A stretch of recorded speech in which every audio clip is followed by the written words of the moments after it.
Welcome to our last and final day of the 8th Annual State of Our Children Address. My name is Jessica Lewis, and I am the Communication Specialist at Rock the Future. I am so excited to welcome my colleague in the work, Jennifer Blatz, to join us for this year's address. We are looking forward to her keynote on the topic of educational access, the haves and the have-nots. Today's conversation is sponsored by Nalgene. Rock the Future is a collective impact initiative bringing together a coalition of partners working toward a shared vision of academic success for every child. Systems level change in schools is not only about making the current education system work better, it is also about transforming the systems for the future. Our children, especially the youngest, are learning for careers in a world that does not yet exist.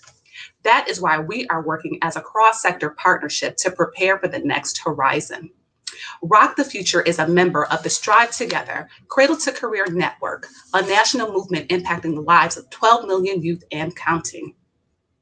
The work we're doing is not unique to Rochester, but is symbolic of a national consciousness to prioritize the well-being of children.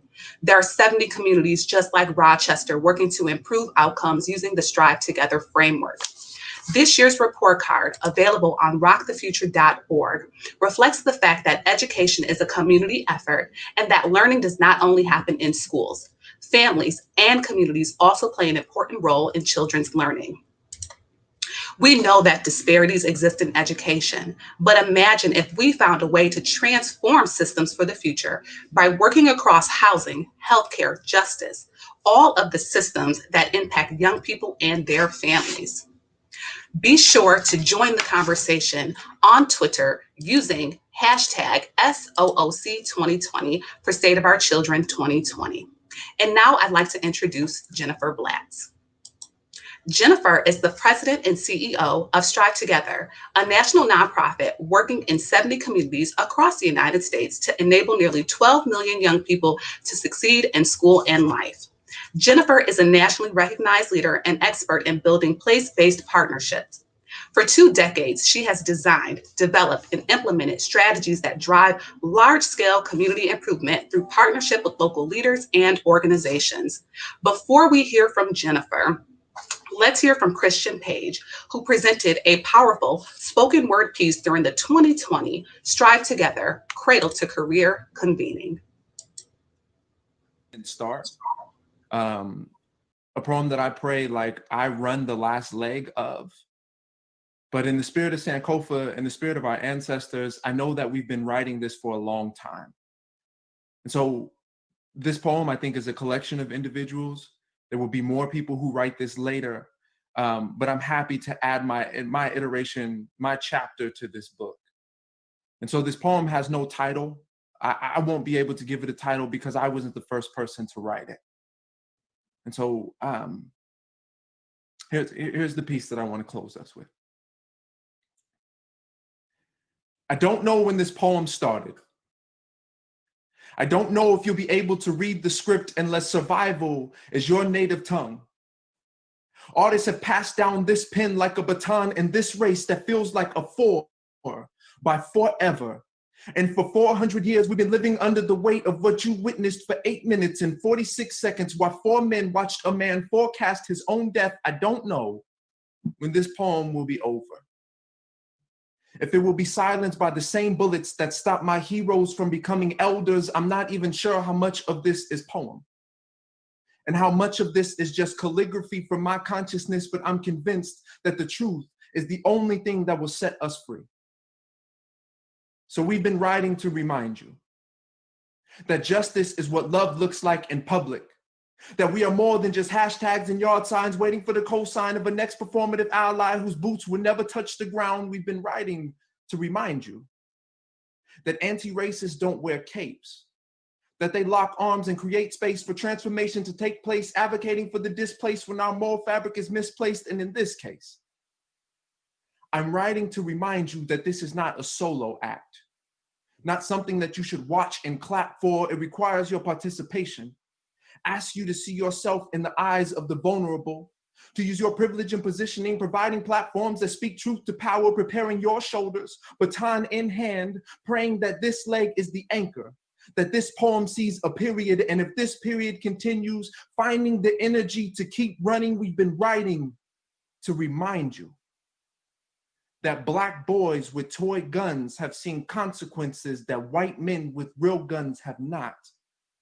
That Breonna's name was written into policy, but her family is still without justice, that her walls were deemed worthy of an indictment before her body, that Manny's family is still mourning, that we are still fighting to breathe. Can I remind you that our children have been watching, that our work is waiting, and I'm still betting on us, on you, on justice, on truth. Our communities and our youth deserve our efforts to push through, but we must choose to rewrite an already revisionist history, to resurrect stories that have been turned into mysteries, to decline teaching content that is in conflict with our consciousness, to realize that standing for humanity is a basic form of competence. We have been writing this poem in too many languages to count, for too many years to remember, accounting triumph and tragedy, carrying our heads held high, holding the hopes of our ancestors and the dreams of our children, titling every chapter of this book Progress, Overcoming the Evils of This World with the Only Good That We Know. And I don't know when this poem started or what your contribution will be, but please prepare your shoulders, take this pen, this baton, and keep running, keep fighting, keep teaching, keep loving, keep hoping. We have been writing this poem, inviting you to insert a chapter in this story of liberation, because we, the believers, have always believed in the power of you.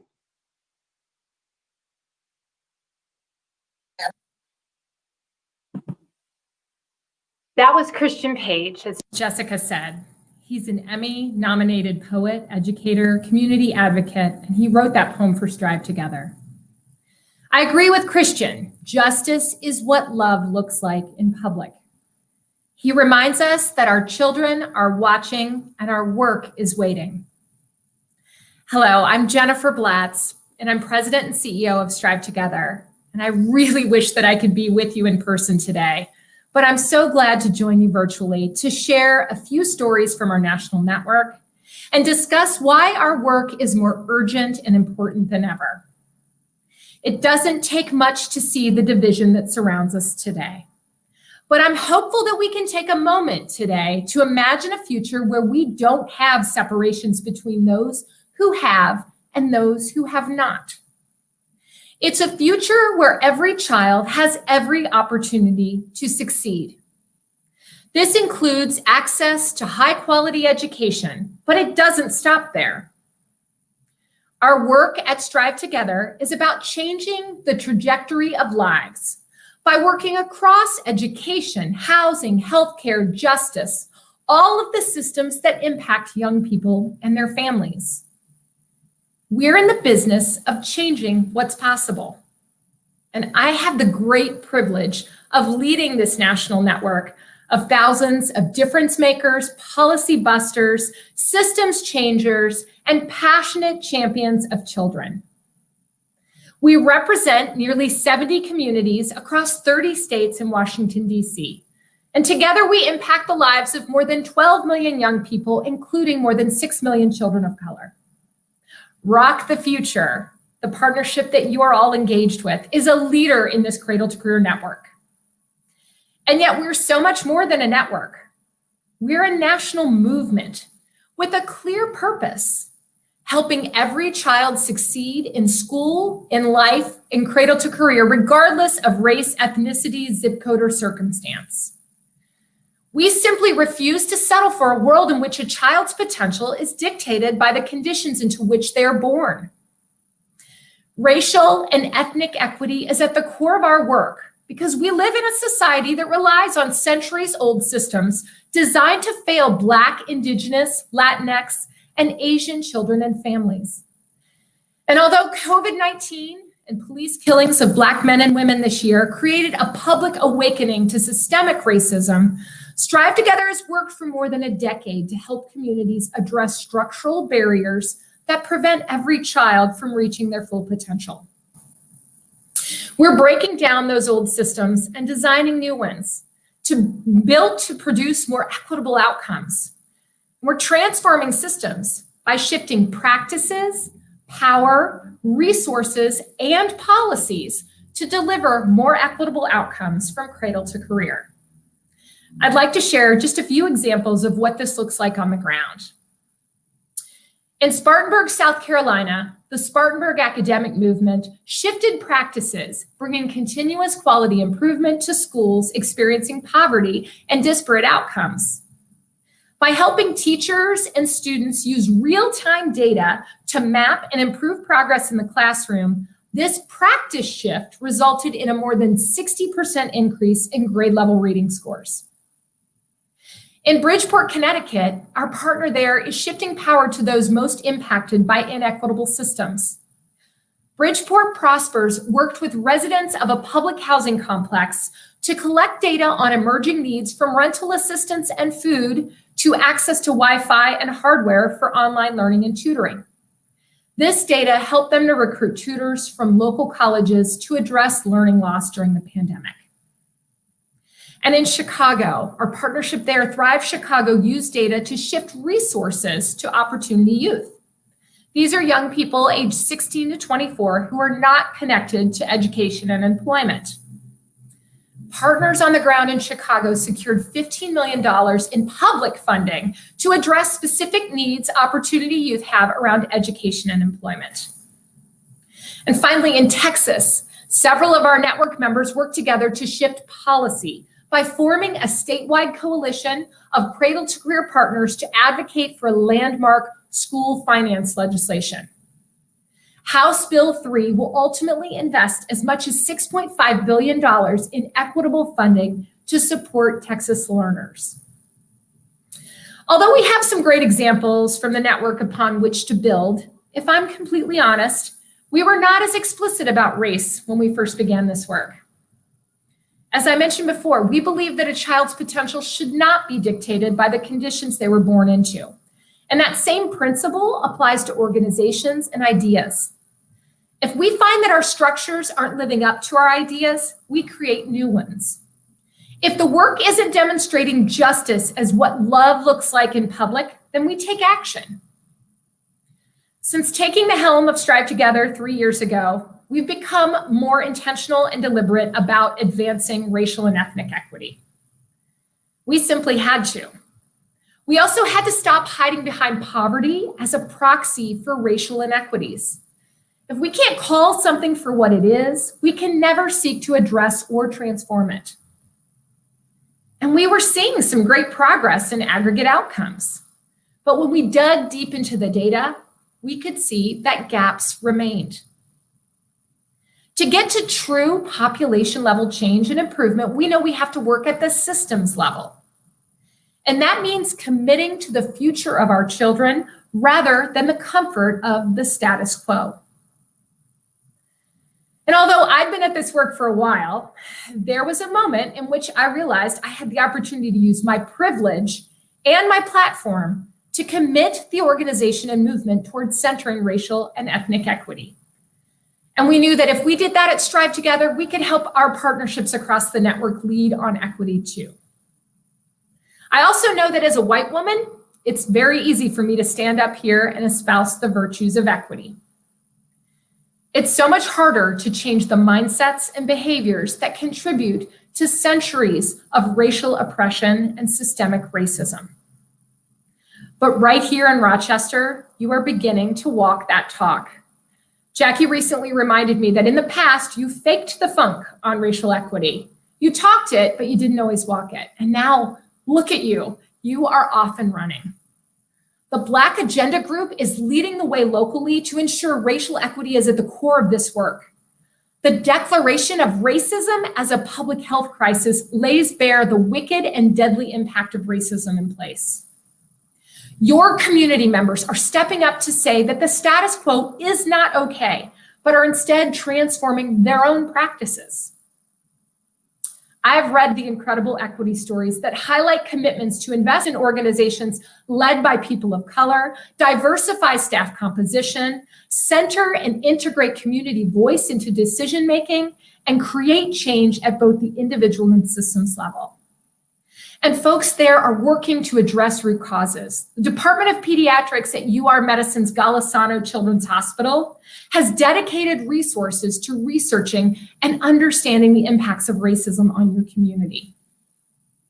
They've also committed to interventions that will address racial disparities in health outcomes, including eliminating disparities through telehealth, which is so critical right now. Take a moment and celebrate the work happening right here. And remember that the journey to racial equity and anti-racism is long. You've taken vital first steps that have the power to change lives. And you need to stay diligent, vigilant, and committed. I'm sure many of you have seen systems work explained through the iceberg analogy. Systems operations are largely unseen. They fall below the waterline. So I encourage you now to take a deep breath and prepare to dive into those waters. It's only when we address the very foundation of racism that we have the ability to change it. Our country and your community can no longer hide from the racial disparities that exist around every corner in every system.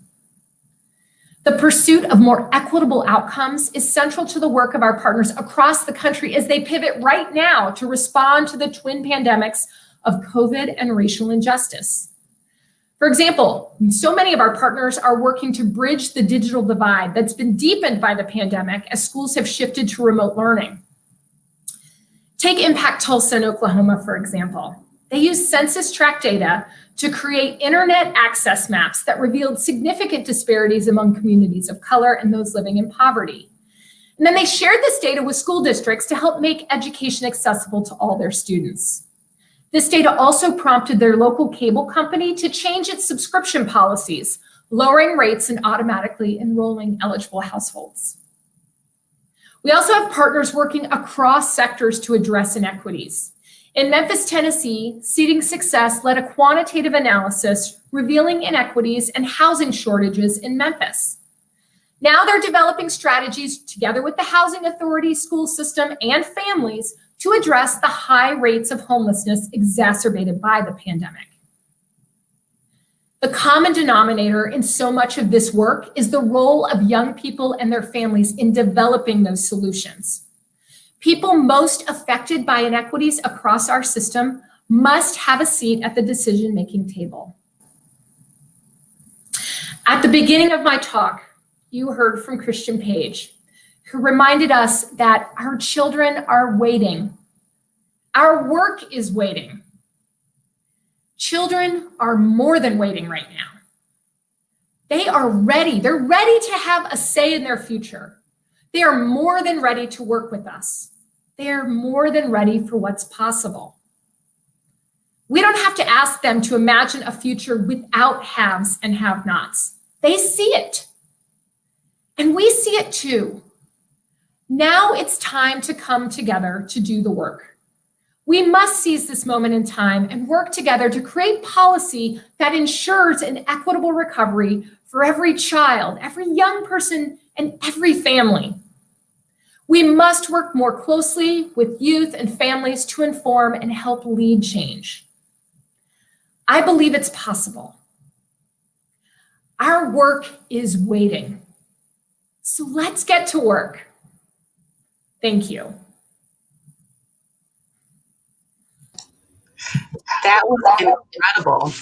Thank you so much, Jennifer. Yes, if we were in person, I would tell everyone to give you a round of applause. Thank you, Jessica. You're very welcome. For those of you tuning in on Facebook Live, make sure that you drop your questions and comments in the chat so that we can have Jennifer answer them. And if you're on Twitter, you can use hashtag SOOC2020 to join the conversation.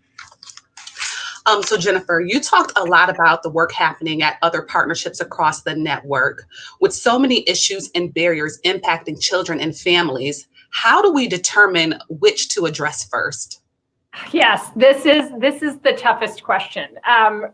And, our advice to communities are always to first, I should say that there is, context is critical. Local context matters. And so it really is where you start in one community with addressing challenges will look very differently in other communities. And that's why one of the core foundational parts of the Strive Together approach is letting data guide decisions. So I mentioned the story of heat maps in Impact Tulsa that Impact Tulsa put together to help address the digital divide. And that's just one of many examples across the network of using data to identify what are the most pressing issues and really think about how to address them. And I know that you do that so well at Rock the Future.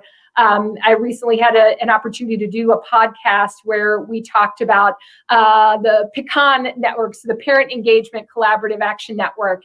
And that is a great example of really engaging with community and looking at data and really co-developing the solutions to some of the challenges. So using community voice and really engaging at the community level to identify which are the most pressing challenges and which barriers to address first makes sense. And that's really the approach we would recommend. And I always think of a quote from someone who does a lot of work with our network and us at Strive Together. Her name's Marianne Arquia, and she does a lot of our training and coaching. And she always says, you can start anywhere as long as you're willing to go everywhere. So that is, when I think of my time doing this work on the ground here in Cincinnati, we knew we wanted to start everywhere. But we really needed to identify where could we start, where could we have the greatest impact, and know that we would eventually really go everywhere. That's awesome. Thank you. I love that. Letting data guide decisions. We have a fabulous director of research and analytics here at Rock the Future. And on our website, we have data tip sheets available for community partners to use to want to help increase just data competency and just making it very easy. But so that they can use data to make practice change in their respective spheres. So thank you for that.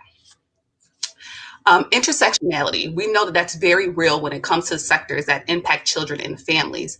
And you mentioned education, housing, healthcare, and justice, but it seems that many of these sectors aren't working together and they don't realize how their actions are impacting one another. They're also still operating with outdated policies and practices that further disenfranchise the ones that they are designed to help. How do we help mitigate silos for the furtherance of what's best for children and families? Yeah, so this is the core of the work, bringing silos together. And we have a cartoon that we like to use in our work at Strive Together to demonstrate this. And I will do my best to describe it. And if I had it, I would show it. But it's from our partnership in Albuquerque, Mission Graduate there in Albuquerque. And it's a cartoon where basically pointing fingers, and you've all experienced this. So you have the business community pointing a finger at the education community, pointing a finger at the philanthropic community, pointing a finger at the justice system, health and human services, and post-secondary is pointing a finger at the high school, and the high school is pointing a finger back. And the reality is there is no way to get the type of equitable outcomes we want to see unless we are coming together around a shared community vision. And I know you know that, and we know that, and it's core to our work. And it's a lot easier to say that than actually do that. And really, it gets to the root of one of the biggest challenges and why we have the outcomes we have today is every system is perfectly designed to get the outcomes that it gets. That's a quote from the continuous quality improvement field, but it's so true. These systems are not incentivized to work together, to collaborate. And so I think the best way to really get to some of this is to show examples of how this works. And, really, and this is one of the beauties of having a network of 70 cradle to career partnerships to build off of one another. So I think of one example I've been sharing a lot lately, which comes from our partnership in Green Bay, Wisconsin, in Brown County. And it's a perfect example of where the health system sat down with the education system locally, and then it really spread to the state to create an integrated data system. And you mentioned the amazing data work that you do at Rock the Future, and this work is not easy because it is there are tremendous number of privacy issues when it comes to sharing data.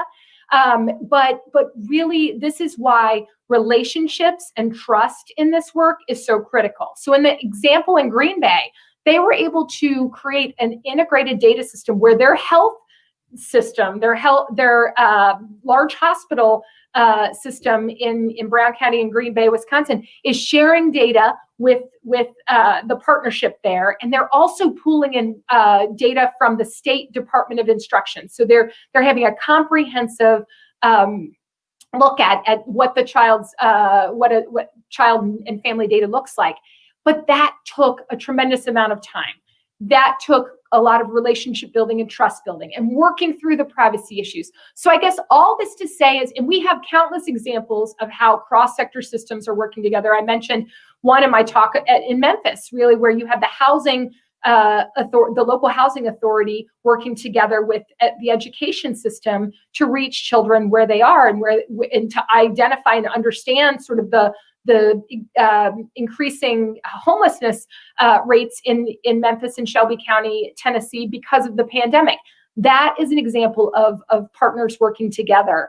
And what we need to do is incentivize more of that. So I think I always make the plea to funders in this work is how can funders, both private investors and public systems, incentivize more collaboration amongst these systems? Because when that happens, you have an incredible opportunity to be able to really get to the root cause of the issues facing children and families and begin to solve those complex problems. So it is not easy, but I would say, what we need to do is incentivize more of that work. And that is, our work is sharing the examples of where this happens and the incredible outcomes and results we can get when that happens.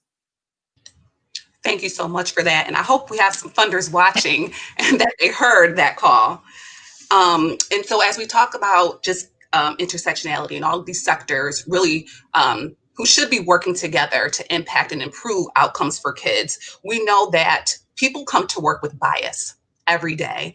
And so how, does the local police officer, the LPN at the healthcare center, the teacher, the school counselor, how do we address that implicit bias when they work with our family and children?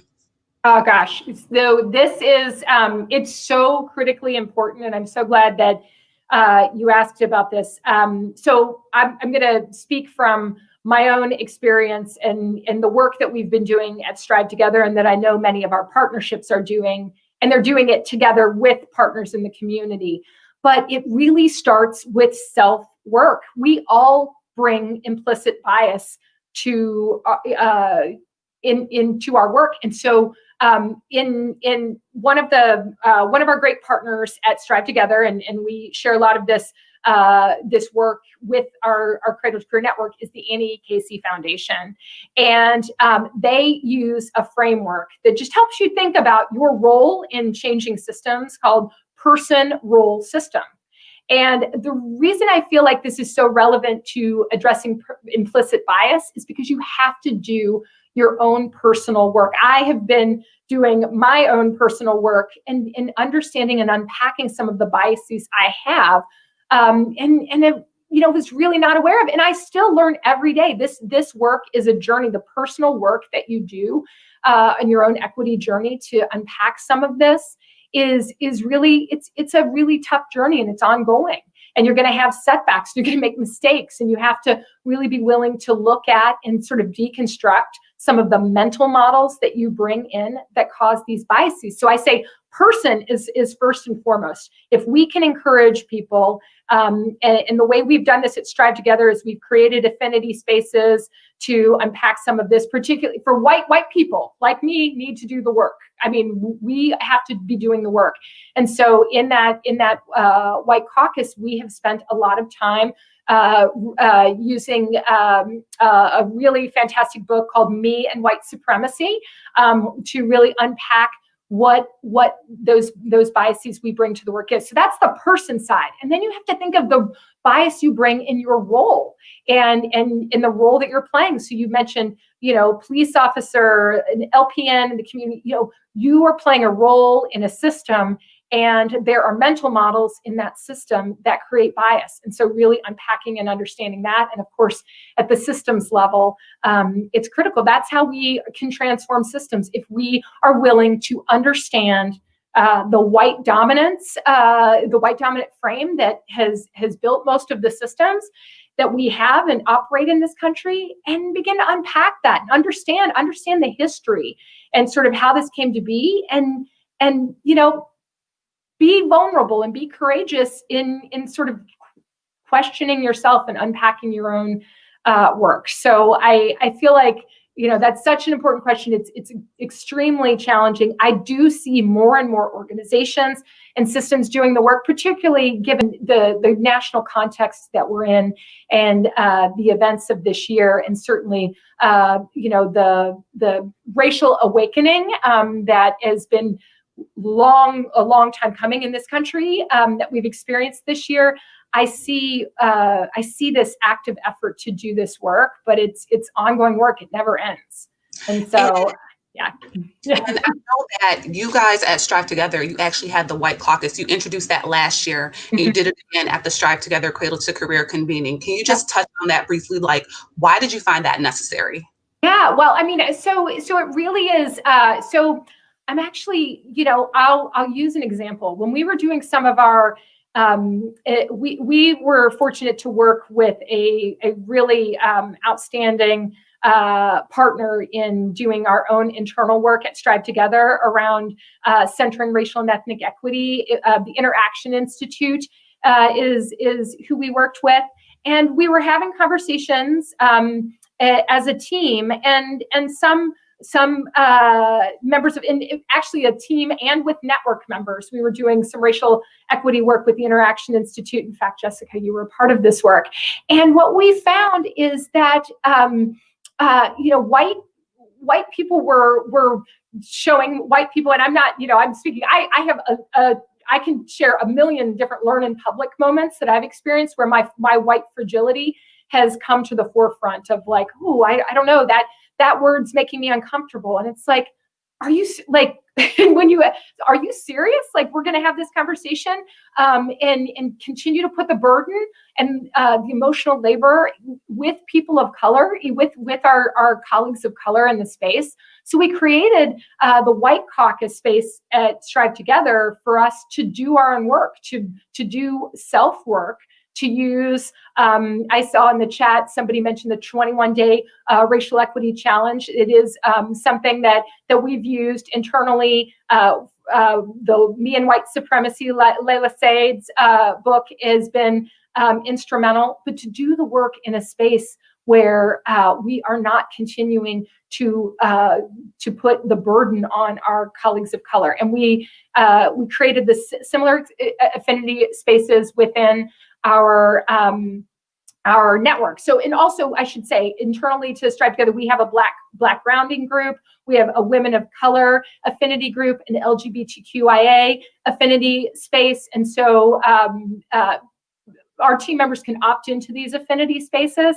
And then Jessica, as you mentioned, we tested this 2 years ago at our convening to do affinity spaces at the convening. We heard some really positive feedback. We also got some really constructive feedback. I mean, this is not easy work to do. And we did them again this year virtually. And we've heard a call from the network that we need these spaces. White people need to get together and do our self-work. And we need to provide spaces for leaders of color in this work to process and reflect together without white people in the space. Yes, thank you for that. I know for myself, participating in the Black Affinity Group was just so incredibly uplifting, just to be with other folks of color doing this work. I want to go to Facebook because we have some questions coming in. So I'm going to pull the question from Barb. I'll pull it across the screen. The issue is that people need to be willing to do their own internal work. Any tips for bringing people along and increasing their willingness to look at their own biases? That is a really great question, Barb. I mean, I think what I've learned in this is people have to be ready to do their own work. And one thing that I've learned, even in my own family, as I want to say, it took me far longer than I like to admit to get on the journey that I'm on. I've been at this work almost two decades, and it when I would say that my true exploration, it started with listening to a podcast that a colleague had recommended, called Seeing White. I do recommend it to all of my white colleagues, friends, because it's really important. It's important because I had not realized how whitewashed the history that I had learned this was about 4 years ago, or 3 or 4 years ago now, when I started on this journey, and first listened to the podcast. And I think, one thing I've known or noticed, Barb, is that when I've tried to make recommendations to people, including, my own members of my own family, they have to be ready. There has to be a compelling event. It certainly has been a bit easier to help people get on this journey this year, as I think the events that we witnessed on TV and in person in communities really affected people in a different way. But it's a challenge, and the very practical space is very practical suggestion is in organizations to make the space, creating affinity spaces. We just debriefed, so we've done 2 years of our White Caucus for Racial Equity here at Strive Together internally, and we actually just this week had a debrief of the last space. And what we heard from people is that if you create a safe space, that we're able to learn from one another. And I think that's what it's going to take for people to get on their own journey and be able to have colleagues and others who they can connect with and explore things with and just talk with. And that's my advice. And but it's not been an easy journey, and but it's so important, so critical. Right, and one that you just have to work at each and every day. Let's transition. So given where we are with COVID and the inequities already faced and impacting Black and Brown students, Jennifer, what do you think? How can we reimagine public education? What's the golden opportunity we have to create something different? Oh, there's so much opportunity. I think the greatest opportunity is really to create something different together with parents and families and young people, co-develop the solution. So we have this opportunity right now, and we see communities doing this. So I see, it's happening with Rock the Future, with the Pecan Network, and with Pecan. I know it includes network, with just engaging parents and families in the solution. That has not happened as much as I'd like. I don't know. I have 3 children. I'm, very involved in my children's school district.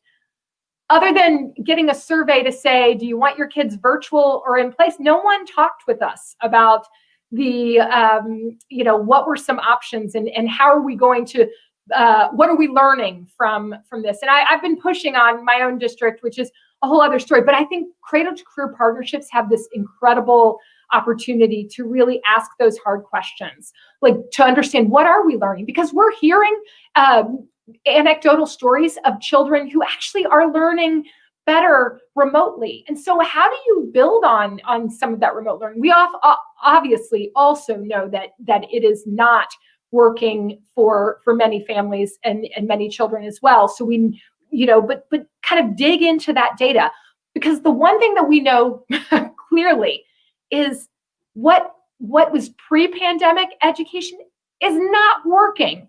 It's not. We have, we are so many years past No Child Left Behind and the age of accountability, and what we're seeing is the gaps have not been closing where we want them to close, and so clearly it's not working. Clearly, we need to make a change. This is the biggest opportunity we have to make the change. And so one of the ways that we're thinking about this, and this is really together with network members and part of our racial and ethnic equity action team that we have, which is Strive Together team members and network members thinking together, is we've been thinking about different type of measurement, because the way we measure student progress currently and make decisions about curriculum and things, like that, our test scores, they're lagging indicators. We don't have any test data this year because the test didn't happen, and they probably won't happen next year either. So it's an incredible opportunity to look at a different set of indicators. And we were already going down this path as a network, but we see an opportunity in this crisis to change the type of data that we look at to measure children's learning and to measure the success and to really transform systems in education. And that's a set of systems indicators. So looking at, what's the demographics of teachers within the school, and how do they reflect the community? Looking at curriculum and culturally responsive curriculum and understanding what that looks like, and just digging deep into the system and outside of the school system as well. What are the resources and the connection to health and human services in a community, and how does that connection look with the school, and are there opportunities to improve that?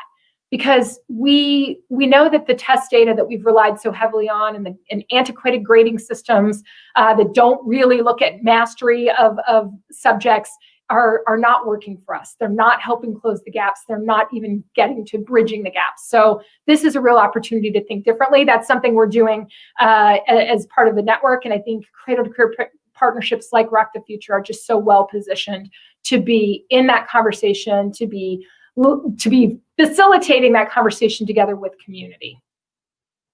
Yes, and today's topic is educational access, the haves and the have-nots. So I think that you touched upon that. And when we look at schools here in Rochester, sometimes they say it's a tale of two cities. What's happening in the urban core versus in our suburban districts, and there's just so many differences. What would you say in terms of like some kids having access to some resources and then some not? How can we close that gap? How can the community wrap its arms around, our school district to support our students who don't have the same resources available as students in neighboring school districts? I mean, I think, I feel like I sound like a bit like a one-trick pony here, but at Strive Together, it's all about the data, and quantitative and qualitative data, and understanding sort of, as you noted, Jessica, that you can clearly see the inequities in terms of how resources are distributed. And as I mentioned in the talk, one of the key analogies in systems thinking is getting below the iceberg and understanding the root cause of that. And that requires you to look at different types of data and really understand the situation. So I go back to that example in Tulsa, Oklahoma, and Impact Tulsa, to create those heat maps using census tract data to see who had access to internet and high-speed internet and who didn't. I mean, you'd think that that would be a go-to, like automatically we would do that and look at that. I mean, because again, I go back to my own personal experiences. My children, we constantly get emails from our district, which is a pretty large public school district, and they're saying, we're missing kids. Where are our kids? It's like, you have to, has anyone looked at who has access and who doesn't? Could it be a systems issue, or is it automatically the kid or the family and why that kid's not showing up and that child's not showing up? And I know I just saw some data that I think, I'm not going to remember the source right now, but the fear is that more than 3 million children nationwide have just completely disengaged from learning altogether during this pandemic because of not having access, because of not having a stable home life. We have to be able to dig deeper and understand why that is. And so I would say in Rochester, using the tools and the resources and the capabilities that you have at Rock the Future to dig deep and to understand those inequities, particularly during this pandemic, and really look to, you have to speak the hard truths, call on the systems. Like, is there an opportunity to work together better? These systems aren't performing because these children are not getting the same opportunities as others. So how do we focus on the systems and what's, what needs to be improved around the system instead of the child? Right. And do you think parents should have the ability to select where their children are educated? Like, what are your thoughts on school choice? Right now, kids go to school based on where they live. So what are your thoughts on that? That is a really tricky question, Jessica. So I think, I think there have been great movements related to school choice, and there have been, in Ohio, for example, where we are, we've also seen school choice create charter schools that underperform. So I think, I don't know that I can fully answer that question without, I certainly think, let me back up. I absolutely believe that parents should be engaged and involved in making choices for and together with their children. I also know that we see that, and certainly we see this in Ohio, where we have much wealthier districts, and then we see disparate outcomes from districts that are underfunded. And so that's a systems level challenge that I don't know that moving children into different schools and doing that type of movement can really address. But I will say that parents should absolutely be engaged in and actively involved in making sure that they should have the opportunity to be able to demand the very best for their children, demand equitable opportunities, demand equitable outcomes. And it's our responsibility to put, to share and cede power to families and parents to be able to have those conversations.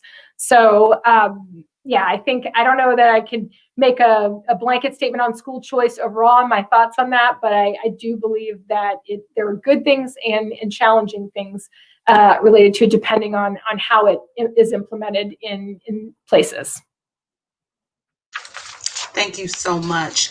And at this time, I'm going to bring on Jackie Campbell, who is the director of Rock the Future. Welcome, Jackie, to the conversation.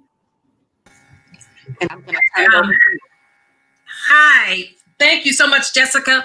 And thank you, Jennifer. Hey, wait, I'm just noticing that we have the 3 J's on live here, so which is a wonderful thing. I love J's. But thank you so much, Jennifer, for your comments. I've been sort of writing furiously, and I love just some things that you've shared in terms of justice. And this was Christian Page, but justice is what love looks like in public. And I think that the more we lift and bring love and care and concern in the community to the forefront, the more we will have folks who are willing to say, how can I help? What's my part in this? And shifting some things themselves.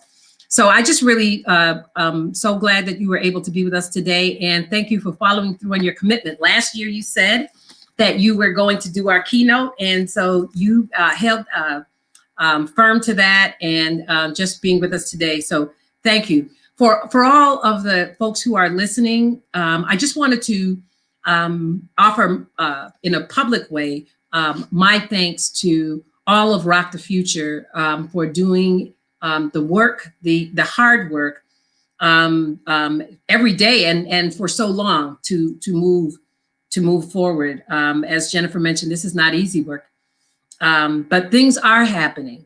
And we're a community alliance of leaders who are working collectively to improve outcomes so that every child can succeed, not just a few, and not just those who are in certain schools, but in all schools. And if you've looked at our report card this year, you will see that we paid a lot of attention to lifting the data and the evidence. And we know that if we're making the kinds of improvements and having the kind of outcomes in certain schools, then we can have it across the board, but that we have to work collectively to shift that. We are a collective group of more than 100 organizations and different entities around the table, many hundreds of individuals, including parents and family members, nonprofit CEOs, elected officials, students, all working to have an impact in our community and to embrace sort of this community-focused thinking and leadership. But this kind of convened leadership around education does not exist anywhere else. It exists throughout the future. And we are shifting practices, power, and policies to do that. So we, you know, by shifting our practices so that we're sharing data, research and analysis together to support decision-making and working collectively to share important messaging to the community, working with our pediatricians at the Department of Pediatrics with Golisano Children's Hospital, as well as Rochester Regional Hospital, to lift the Doctors Are Open campaign so that parents, even when the pandemic hit, that parents knew that doctors' offices were open for well child visits and to make sure that our young people were staying as healthy as possible, even in the midst of the pandemic. So parents not having access to nurses at schools would still have access to providers in the community, as well as our Keeping Kids Healthy campaign to support immunizations. That partnership has resulted in a significant reduction in the number of students that would potentially lose access to even remote learning due to not having their immunizations on time. So our partnerships are definitely, we're changing our practices and the way we work together, shifting resources. So we're in partnership with Farish Charitable Foundation and Education Trust to lift the Teach Rochester website. And that website will help to increase teacher diversity in Rochester schools through creative recruitment strategies and support current educators of color in the school district, as well as in charter schools, and promoting awareness of teaching opportunities for high school students who are interested in the career of teaching. So we're shifting our resources and shifting the way that we work together, as well as shifting power. So building authentic relationships. Jennifer mentioned on a couple of occasions, she says pecan, we say pecan, you know, depending on where you are in the country, but the Parent Engagement Collaborative Action Network is pecan, and we are building our support for parents, not just to be in leadership, but also to co-create solutions so that we are learning from our parents, and our parents are actually helping to lead some of this work and show us how we can do this better to support their families and their scholars, their students. So we are all about this systems change work, but this could not happen without our committed individuals and committed conveners, our outcome groups. Again, there are way too many to mention, but I do want to thank in particular our Rock the Future Chair, Sean Nelms, Dr. Sean Nelms, who is superintendent of the East EPO. I want to thank Dr. Leslie Myers-Small and Wade Norwood for their participation yesterday. I want to thank our parents for showing up on Tuesday and really helping us to understand of who's really in charge, right? Like, this work must rest with parents and family members in leadership. So really want to thank you all for that, and thank Stephanie Townsend for her incredible work to develop our report card, to lift the digital divide, and sharing of our data tools, and check out our website for all of this information. But this is about how we do all of this work together. So I really want to make sure that I identify folks, but also there are way too many to mention, but to really acknowledge that this work is about how we work collectively. A few years ago, Strive had a convening, and the theme for the convening was to go far together. And I'm reminded, and it was a takeoff on an African proverb, which says, if you want to go fast, go alone. And if you want to go far, you must go together. And Dr. Joy DeGruy had shared that with us several years ago, but it is very appropriate and reflective of the work that we're doing in Rochester. We are working together. This is long work, hard work, and we are seeing some success. And it's about how we do that together. Speaking truth to power and speaking hard truths are critical to our work. So I just really want to thank everyone. And I would be remiss if I don't thank the rest of our staff. So I mentioned Dr. Stephanie Townsend, our Director of Research and Analytics. We have Camille Simmons, who is our Manager of Continuous Improvement. Tanisha Johnson, who is our Family and Community Engagement Manager, and very responsible for some of the work that we see now in the way that she's led with PCAN. Kilolo Moyo White is our newest Family and Community Engagement Specialist, who actually came from PCAN. So that's really a way that we're putting our money where our mouth is, right? As well as Ryan Lavoie, who is our newest, not our newest, but new this year, who is our grants and administrative assistant, and he was just incredible at keeping things together for Rock the Future. None of this could have happened without you. I would be super remiss if I did not mention Jessica Lewis, who is, I'm beyond words, and we want to let you know that we love you and the work that you are doing, and we have lifted your ideas for supporting our awardees and awarded you with this wonderful plaque by Cheryl Olney. Jennifer, she's a local artist who creates these gorgeous wooden artworks. So Ryan and Kilo, is that come back? Okay, we were supposed to do this whole way. And I know that Jessica is surprised. This is Kilolo and Ryan. We planned this because this is State of Our Children Week, and you have just done an awesome job all week putting this all together. So we are just so grateful for the job that you're doing, and really wanted to make sure that you knew it and the entire community knew it as well. So, yeah. Good job, Jessica. Thank you. And we had to go behind her back to do it, because she's the person that's usually the connection to the artist. And so it's just wonderful. I just wanted to thank you. Thank you guys so much. Yes, I appreciate it. And I like to know everything that's happening and when. So good job. Yeah, we hid it from you. And so I that's sort of my remarks. And we have a couple minutes left, right? Okay. So I did have a question that I didn't ask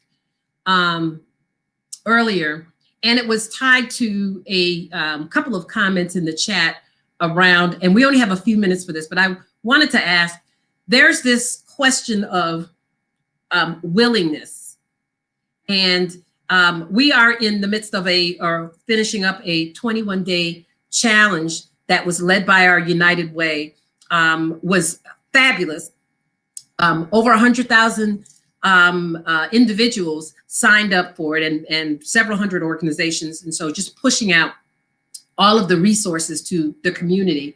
We are in a very different place than we have been before, especially around the discourse of racial equity.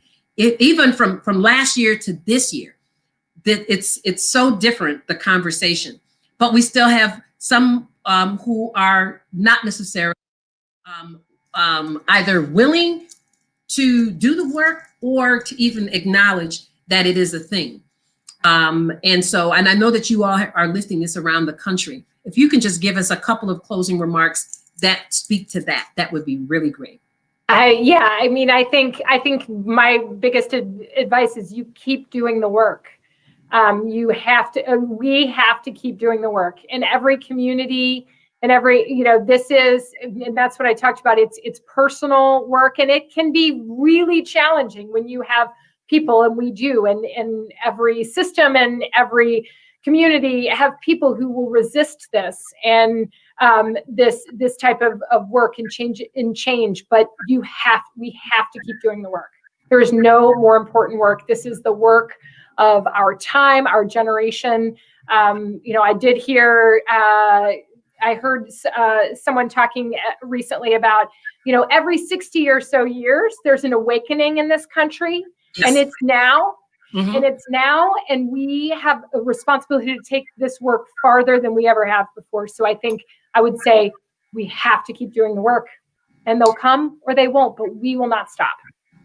I say, that means and so it is, right? That's right, Jack. Last, I just wanted to thank our sponsors because I forgot to do that. So ESL, Nalgene, the Community Foundation, Greater Rochester Health Foundation, United Way, and the Rochester Area Community Foundation. So thank you all for your continued support of Rock the Future and for State of Our Children Week. Thank you so much, Jennifer, and thank you, Jessica. Love you both.